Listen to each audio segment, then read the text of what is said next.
এই তো এসে গেছি, এটাই আমার বাড়ি। জিৎ, তুমি ড্রিঙ্ক করে বাড়ি ফিরেছো? একটুখানি খেয়েছি।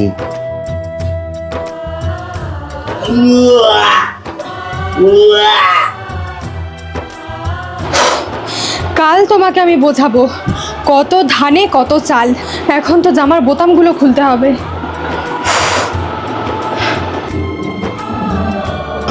শিট, আজ দিয়া মনে হয় খুব রাগ করেছে। এই নাও, আদা দিয়ে চা করে এনেছি, এটা একটু খাও, তাহলে হালকা লাগবে। থ্যাঙ্কস।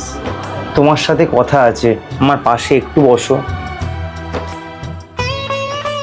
আমি জানি ক্ষমা চাওয়ার মতো এখন সেই সিচুয়েশনটা নেই, তাও বলছি আই এম সরি। বুঝতে পারছি আমার জন্য তোমার অনেকটা হ্যারাসমেন্ট হতে হয়েছে, তবে কথা দিচ্ছি এরপর থেকে এমন আর কোনোদিন হবে না। মিথ্যে বলবো না, কাল রাত্রে তো আমার খুব রাগ হয়েছিল, মনে হচ্ছিল তো পুরো গলার টিপে কিন্তু তারপরে এমন একটা ঘটনা ঘটলো যে আমার মনটা একদম ভালো হয়ে গেল। মানে সেরকম কি হয়েছিল? এই, তুমি কে গো?